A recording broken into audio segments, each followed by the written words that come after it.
تیری شان شان قلندری، تو بڑا غریب نواز خواجہ، تو بڑا غریب نواز۔ اعوذ باللہ من الشیطان الرجیم، بسم اللہ الرحمن الرحیم، نحمدہ ونصلی علی رسولہ الکریم۔ معزز ناظرین و سامعین کرام، السلام علیکم ورحمۃ اللہ تعالی وبرکاتہ۔ حضرت خواجہ معین الدین چشتی رحمۃ اللہ تعالی علیہ کے حوالے سے ہم آج گفتگو کریں گے، اور حضرت خواجہ معین الدین چشتی رحمۃ اللہ تعالی علیہ کی ذات کے مختلف پہلو اور مختلف زندگی کے انداز اور مختلف ان کے رہنما اصول سے کون واقف نہیں۔ آج پوری ملت اسلامیہ اس لیے مشکلات کا شکار ہے کہ ہم نے اولیاء کرام کی زندگیوں کے اصولوں کو ترک کر دیا ہے۔ ہم نے اپنی زندگی کے کچھ اصول بنا لیے اور یہ سمجھنے لگے کہ یہی کامیابی کے ذرائع ہیں، حالانکہ ایسا نہیں ہے۔ حضرت خواجہ معین الدین چشتی رحمۃ اللہ تعالی علیہ نے سنت کے مطابق ذکر و اذکار کا بھی طریقہ بتلایا۔ خواجہ معین الدین چشتی رحمۃ اللہ تعالی علیہ نے سلوک کی منزل پر چلنے کے لیے شریعت کے مطابق زندگی بسر کرتے ہوئے یہ بتلایا کہ کیسے زندگی شریعت کے مطابق ہم ترتیب دے سکتے ہیں، اور پھر یہ بھی کہ گھر کا ہر فرد کیسے قرآن سے فیضیاب ہو سکتا ہے۔ چونکہ حضرت خواجہ معین الدین چشتی رحمۃ اللہ تعالی علیہ خود عالم بے بدل تھے، اور آپ کی ذات میں سارے علوم مجتمع تھے، اور آپ علوم ظاہری اور علوم باطنی کے ان نامور اساتذہ میں شمار ہوتے ہیں کہ اگر حدیث بیان کریں تو محدث اعظم ہے، تفسیر بیان کریں تو مفسر اعظم ہے، اور فقہ کے مسائل کو جیسے کہ ہدایہ وغیرہ کے حوالے سے حضرت شیخ فرماتے ہیں، اکثر و بیشتر آپ کی تحریروں میں نظر آتا ہے، اگر فقہی مسائل پر آپ گفتگو فرمائیں تو مفتی اعظم ہے۔ تفسیر، سبحان اللہ، کس خوبصورت پیرائے میں صوفیانہ تفسیر، روحانی تفسیر آپ نے کی ہے۔ اس کی ویسے تو بہت ساری مثالیں دی جا سکتی ہیں، لیکن سورہ فاتحہ یعنی سورہ الحمد شریف کی جو تفسیر آپ نے کی ہے، وہ بطور تبرک میں چاہوں گا کہ آپ کے سامنے میں پیش کروں، اور اس گزارش کے ساتھ کہ جو حضرت خواجہ معین الدین چشتی رحمۃ اللہ تعالی علیہ نے اس میں تجویز فرمایا وہ دیکھیے کہ کتنا اہم ہے، اور اگر اس پر ہم عمل کریں تو کتنے زیادہ ہمارے مسائل جو ہمارے ارد گرد ہیں وہ حل ہو سکتے ہیں۔ آئیے ہم یہ دیکھتے ہیں کہ حضرت خواجہ معین الدین چشتی رحمۃ اللہ تعالی علیہ کس طرح سورہ فاتحہ یعنی الحمدللہ رب العالمین کی تفسیر بیان فرماتے ہیں، اور کیا روحانی نکات اس میں آپ نے بیان فرمائے ہیں۔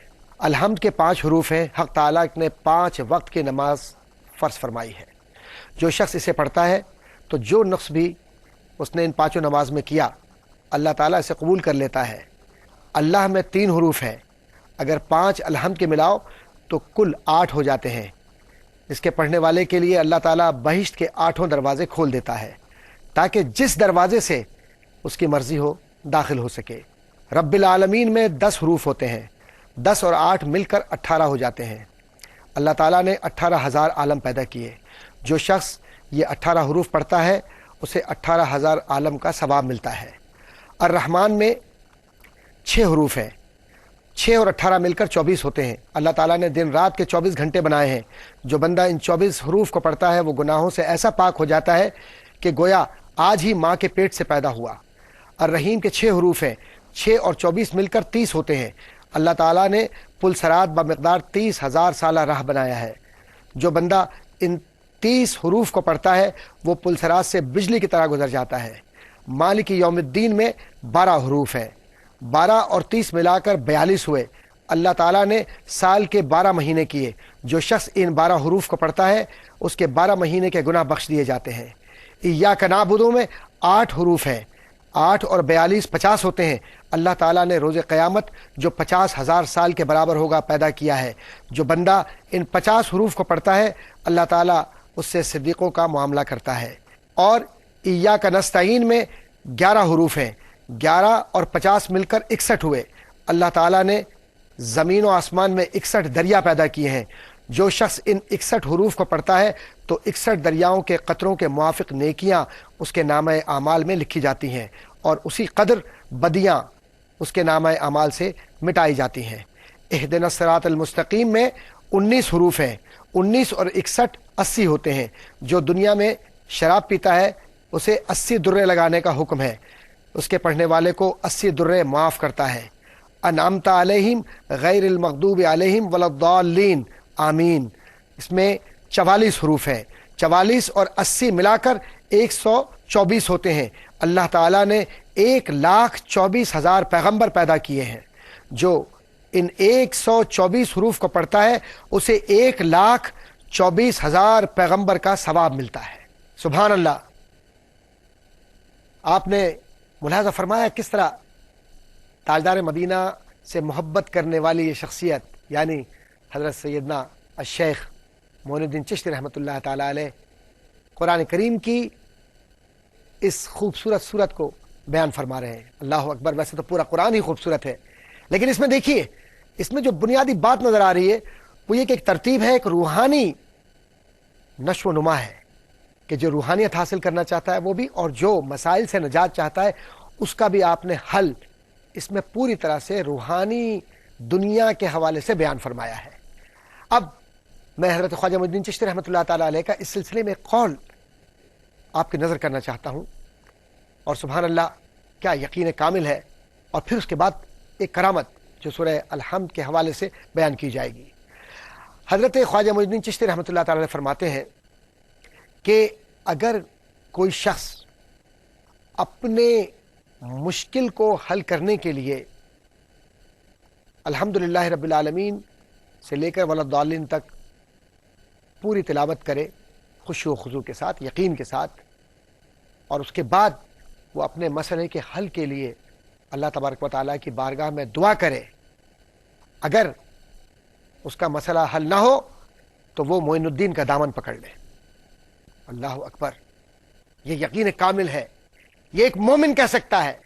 کیوں کہ مومن کی دعا اور مومن کا جو طریقہ زندگی ہے وہ یقین پر ہی تو ہے. اسی لیے تو حضرت خواجہ معین الدین چشتی رحمۃ اللہ تعالی فرماتے ہیں کہ تصوف میں سب سے جو بنیادی بات ہے وہ ہے یقین. اگر یقین ہے تو سارے معاملات ٹھیک ہو جاتے ہیں. اسی لیے آپ نے اپنے مریدوں کو یہ تلقین کی کہ جب قرآن پڑھو, نماز پڑھو اور عبادات کرو, روزہ رکھو, زکوٰۃ دو, ورد کرو, کلمہ طیبہ کو بار بار پڑھو, درود شریف پڑھو, نبی کریم صلی اللہ علیہ وسلم سے محبت کا اظہار کرو, تو سب میں یقین ہونا چاہیے, دل میں وسوسہ نہیں ہونا چاہیے. اور وسوسے سے نجات کے لیے آپ نے لا حول ولا قوت الا باللہ العلی العظیم کی جو تسبیح بتلائی ہے, سبحان اللہ کیا خوبصورت تسبیح ہے. اور ایک واقعہ اس سلسلے میں آپ نے خوبصورت پیرائے میں بیان فرمایا ہے.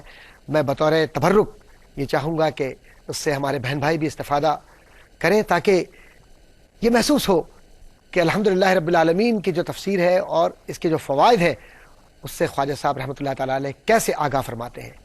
آپ فرماتے ہیں کہ ایک بار میں اپنے مرشد حضرت خواجہ عثمان ہارونی رحمۃ اللہ تعالی علیہ کے ساتھ جا رہا تھا. بہت جلدی میں ہم تھے. راستے میں ایک دریا تھا. اس دریا پر ہم رکے کہ کشتی مل جائے تو ہم دریا پار کریں.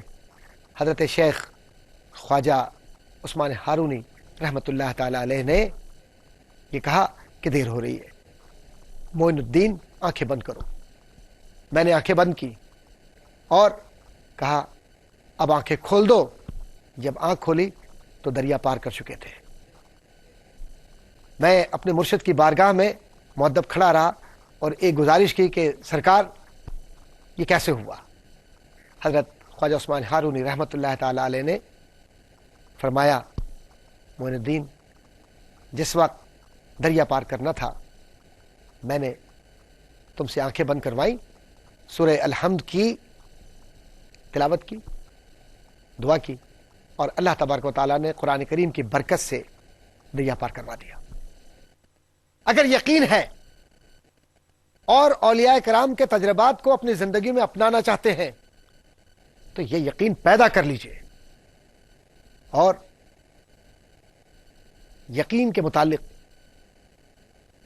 صرف ایک ہی بات عرض کروں گا کہ یہ کرامات یقین دلانے کے لیے ہی ہوتی ہے. شیطان کی شکست کرامت سے ہوتی ہے، اور شیطان کی شکست اس وقت ہوتی ہے کہ جب مرید اپنے مرشد کی ہدایت کے مطابق زندگی بسر کرے. اور حضرت خواجہ معین الدین چشتی رحمۃ اللہ تعالی علیہ نے اس سلسلے میں کیا خوبصورت ہدایات دی ہیں اپنے محبت کرنے والوں کو، معتقدین کو، مریدین کو، متوسلین کو، اور یہ بتلایا کہ کیسے زندگی بسر کی جاتی ہے، کس طرح سے ہم اپنی زندگیوں میں ترتیب قائم کر سکتے ہیں. آپ نے جب بھی اپنی مجالس میں گفتگو کی اس بات پر توجہ دی کہ قلب کی پاکیزگی یعنی قلب کی طہارت کیسے حاصل کی جائے. آپ مخاطب ہوتے ہیں اپنے مرید خاص حضرت خواجہ بختیار کاکی رحمۃ اللہ تعالی علیہ سے، اور حضرت خواجہ بختیار کاکی رحمۃ اللہ تعالی علیہ سے مخاطب ہونے کے بعد یہ بتلاتے ہیں کہ کس طرح سے عبادت کی جاتی ہے، نماز کیسے پڑھی جاتی ہے، اور کیسے سجدہ کیا جاتا ہے. سبحان اللہ، کیا سجدے ہیں ان اولیاء کرام کے. اور خواجہ معین الدین چشتی رحمۃ اللہ تعالی علیہ کے سجدے کے حوالے سے یہ بات عرض کرتا چلوں کہ اللہ تبارک و تعالی نے آپ کو جو شان، جو عزت، اولیاء میں جو مقام آپ کو عطا فرمایا، اس کے متعلق یہ بات کہی جاتی ہے کہ آپ نے زندگی میں جتنی بھی دعائیں کی کبھی کوئی دعا رد نہیں ہوئی. اور رد کیسے ہو؟ جو دعا اخلاص کی بنیاد پر ہو اور خلوص نیت اس دعا میں شامل ہو تو وہ دعا کیسے رد ہو سکتی ہے. آج ملت اسلامیہ کا بہت بڑا مسئلہ یہ ہے کہ ہم پوری رات جاگ کر دعائیں کرتے ہیں، ہر پل دعاؤں میں مصروف ہیں. میں یقین کے ساتھ کہہ سکتا ہوں کہ اخلاص نیت والے بھی اس میں موجود ہیں، دعائیں قبول بھی ہوتی ہیں، لیکن کیا وجہ ہے کہ دعاؤں کی برکت اس طرح سے نظر نہیں آتی جیسے قرون اولا اور بعد کے مسلمان، یہاں تک کہ حضرت خواجہ معین الدین چشتی رحمۃ اللہ تعالی علیہ یا حضرت شیخ عبدالقادر جیلانی رحمۃ اللہ تعالی علیہ، حضرت سید احمد کبیر رفاعی رحمۃ اللہ تعالی علیہ، یہ تمام اولیاء کاملین جب دعائیں کرتے تو دعائیں کامیاب ہوتی. لیکن آج کیوں ہے ایسا کہ انسان دعائیں کرتا ہے لیکن پھر بھی ناکامی؟ اس کا بنیادی سبب یہ ہے کہ ہم نے دعا کے طریقے کو، دعا میں اخلاص کو اور دعا کے رویے کو بدل دیا ہے. دعائیں کہیں ایسا تو نہیں کہ ہم نے اولیاء کے طریقے سے ہٹ کر اپنا طریقہ اختیار کر لیا، سنت کے طریقے سے ہٹ گئے. ہمیں خود سوچنا چاہیے. اور حضرت خواجہ معین الدین چشتی رحمۃ اللہ تعالی علیہ ہمیشہ یہ فرمایا کرتے تھے کہ سنت پر چلو، سنت سے محبت کرو، کبھی تارک سنت نہ ہو، یعنی سنت کو نہ چھوڑو. نماز میں جہاں جہاں سنت، وضو میں جو سنت، سب پوری کرو. زندگی کی سنتوں کے جو زندگی کا طریقہ ہے اسے اپنا لو تو کبھی زندگی میں کوئی نقصان نہیں ہوگا. سیدنا خواجہ معین الدین چشتی رحمۃ اللہ تعالی علیہ کی ذات گرامی کے حوالے سے یہ بات عرض کرتا چلوں کہ آپ کی آخری مجلس ہے. حضرت خواجہ بختیار کاکی رحمۃ اللہ تعالی علیہ راوی ہیں. آپ فرماتے ہیں کہ یہ آخری مجلس میں نے اجمیر کی جامع مسجد میں آپ کی خدمت میں حاضر ہو کر وہ درس لیا جس میں آپ ملک الموت کے حوالے سے گفتگو فرما رہے تھے.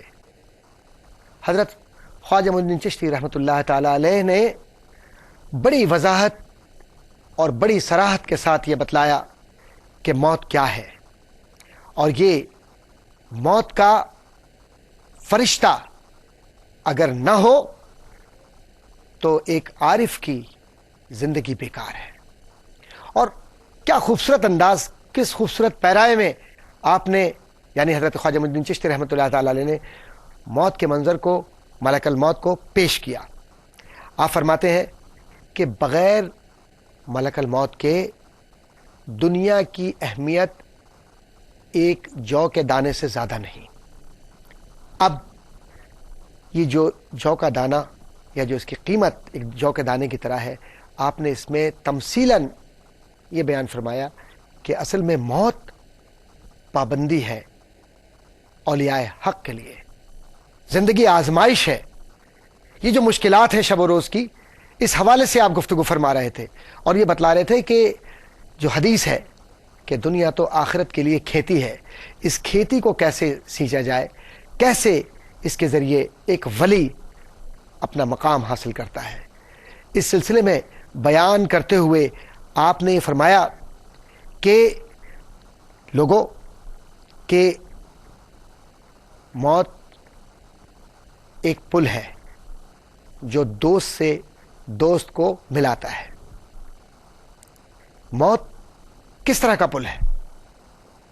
اصل میں یہ موت جو بظاہر موت نظر آتی ہے، اصل میں یہ وصال یار کا ذریعہ ہے.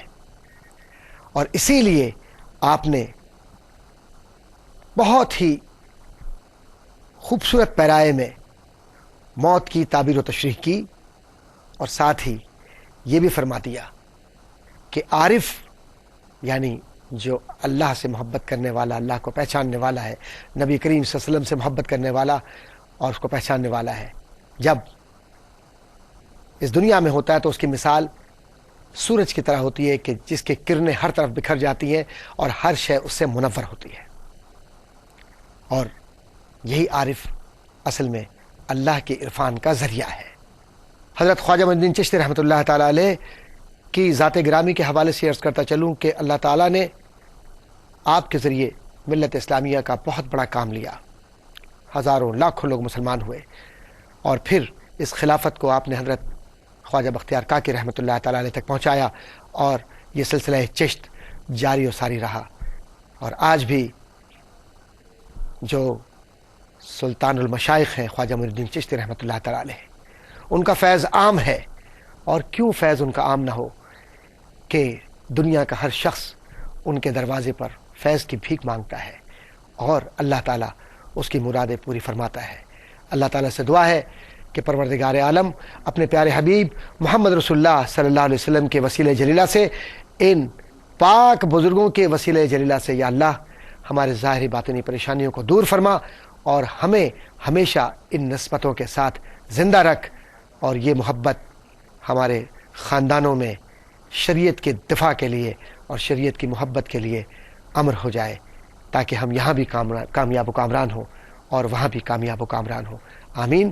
وآخر دعوانا ان الحمدللہ رب العالمین. تیری شان شان قلندری، تو بڑا غریب نواز خواجہ، تو بڑا غریب نواز. تیری شان شان قلندری، تیری شان شان قلندری، تو بڑا غریب نواز خواجہ، تو بڑا غریب نواز ہے. تیری شان شان قلندری.